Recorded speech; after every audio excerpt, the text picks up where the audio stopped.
Well, it's great to be out today and to talk about the three options we've got in our society today. Three options, only one of them is right, one of them is true. Three are, of course, atheism, Islam and Christianity. What about atheism, what we're living in at the moment? Humanism, a secular, anti-Christian, atheistic society today, evidenced by our Leeds City Council policies, the government, the constant persecution of Christians, whether it be in childcare, whether it be in the family, whether it be in these big institutions. Very anti-Christian, humanistic. I'm reminded of two illustrations, one of them from the great movie of the 50s, The Sinking of the Bismarck, where in the scene the old biplanes come and torpedo the great German battleship Bismarck, and one of the torpedoes hits the rudder.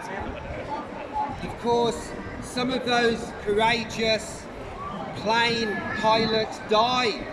Remember, in the Second World War, thousands gave their lives for freedom. And today, that freedom is under threat, serious threat, as evidenced in our society today. One of the torpedoes hits the rudder. That great battleship, with all of its potential, is now crippled, and it ends up going round and round in a big circle. Its speed is slowed down. It cannot manoeuvre. There's no direction to that battleship, the Bismarck, except in a big circle. And of course, within a few hours, the Allied forces, the British, destroyed that battleship. This country is going round in circles like that great battleship. With all of its potential, our country today is going round and round in a big circle. It's not a passive circle either. It's going deeper and deeper like a great negative whirlpool. No idea where we're going as a society. Confused about what a woman is. Hence Keir Starmer. No idea of our moral compass like we used to have. Man's ideas. Yet you know what happens when man's ideas are implemented. Exactly, I'll talk about that in a minute. You know what happens when men's ideas are implemented? Curse! When we reject our Maker, we come under the curse or judgment of our Maker. God is not mocked. We may be able to thumb our nose at a friend or employer, but when you do it to your Maker, there are serious consequences. Oh yes. My friend, today, we as a nation are like the great Bismarck battleship of the Second World War. No direction, going round and round, down deeper and deeper in a negative whirlpool of foolishness and stupidity. The other picture that comes to my mind when I look at our current philosophy, atheism, humanism that's anti-Christian, anti our heritage. The other one, of course, is the great Rolling Stones song. I'll sing a bit of it to you. Hope it doesn't rain. I can't get no satisfaction. I can't get no satisfaction. Atheism, my friend, gives no satisfaction in life. It's bland, analytical. Death is the end. Well, it's not the end, my friend. Death is the physical end of the body, but God's got something wonderful in store, if only you'll realise it. I can't get no satisfaction. The atheist has nothing in this life or nothing to look forward to in the future. That's where we're at, alongside of the great Bismarck, going down into a hole with no direction. This society may be new. Multitudes of people are lost at sea. Talk about lost in space. No satisfaction. The atheist has got nothing. No real values on the inside. Everything is just men's ideas, and they change. They change depending on who's in charge. My friend, there is a moral compass that goes totally against the awful philosophy of atheism. It's called Christianity. The good God, in whom there's no darkness, sent his son Jesus to shine a light on how to live. Not just on a personal level, but how to live as a society. Do not murder, but use your hands and arms to do good. Do not gossip, slander, or give false testimony, but rather speak the truth in love. That's one option. And that's where we're at today in our society. What's the second option? There is only three. The second option is Islam. No, wait for you to say things. Well, just open the sharks.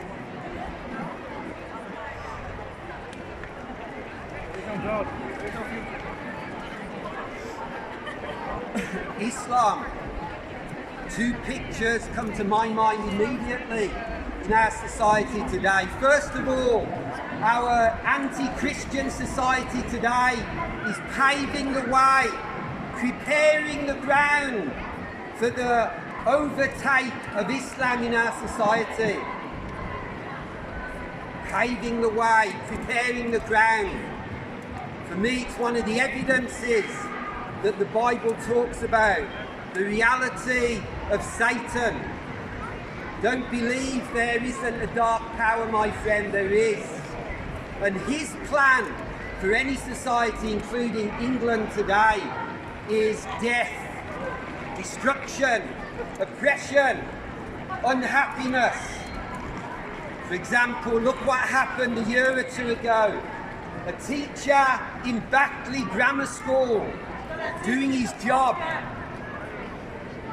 exercising freedom, and yet shut down, and now he's in fear of his life because a group of committed Muslims threatened the whole school and they collapsed. Were they supported by our government upholding freedom? No! Fear, my friend, is now growing in our society. Islam is a religion of fear. The second example about Islam, of course, is a more recent one, same story. A movie, a film, maybe if I'd heard about it I would have watched it, I don't know. A movie, a film, again that a group of Muslim, committed Muslims didn't like, so they went and protested and threatened, and the cinema management knew full well what might happen to their employees, so they shut down the movie. Once again, fear.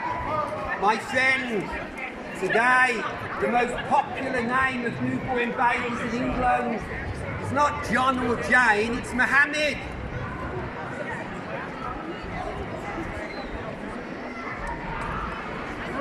The evidence of history in hundreds of years gone by and today, Islam does not produce prosperity in a society, my friend.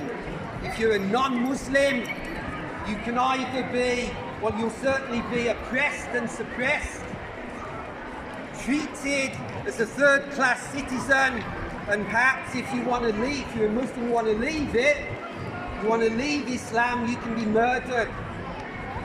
I'm talking here of mainstream Islamic teaching. So that's the second option.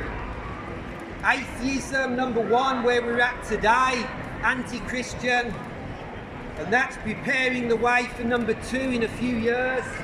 Look at some of our cities, half taken over with Sharia law, and out of fear and cowardice, our so-called political leaders and church leaders are not speaking up about it. Why? Because they're afraid, fearful for their lives. This is not acceptable. We should speak up about relevant issues for our kids. I want my grandkids and children to live in a free society, not one that we've got now, and certainly not one in a few years dominated by Islam and their Sharia law. If we don't speak up now about the truth, things will get worse. But there's a third option, my friend, and this, of course, has got a good track record. The track record in our own country. Our English, British heritage, even over to Ireland, for over 1,000 years, is this Christianity and the teaching of the Bible. This, my friend, brings down God's blessing, because God honours the individual or society that honours him. My friend, there is an answer to our collapse as a culture. We need to return to our Maker. We need to, the phrase that comes to my mind is chosen but free. The Lord Jesus sent his own, the Lord Jesus came as God's chosen one. As a man, he died on the cross to represent all of us. Whatever belief you may have, the Lord Jesus wants to meet you, pardon you, cleanse you and give you a new life. There's no favoritism from God, and Jesus is the primary example of that. The Lord Jesus spoke to people like Zacchaeus, who was a traitor to his own community. Zacchaeus was a tax collector. He was a modern day gangland leader, collecting protection money, protected by the Romans, hated by his fellow Jewish community. And yet, because he went out looking to get a look at Jesus, Jesus spoke to him. And Jesus said to this seeker, to Zacchaeus, "Come down, Zacchaeus, for today I must eat at your house." When you say that, in the old times, it meant, you want to really get to know them. It's not so different from today. When you invite someone to your house, it means you really want to get to know them. You don't even talk to people, you. Christianity, my friend, is the only option that works. Like Jesus said, "I am the way to the Father," meaning God. When Jesus says, "I am the way in life," he's not just talking about eternity. He's on about beginning here and now. As I did 42 years ago and millions have done. When you say yes to Jesus, you're born spiritually and you become like a newborn baby. But that's only the beginning. As I can testify over 40 odd years, the joy, meaning, peace, second, third, fourth chances walking with Jesus gives, it's life-changing. It's not a one-off. Jesus stays with you, helping you through life.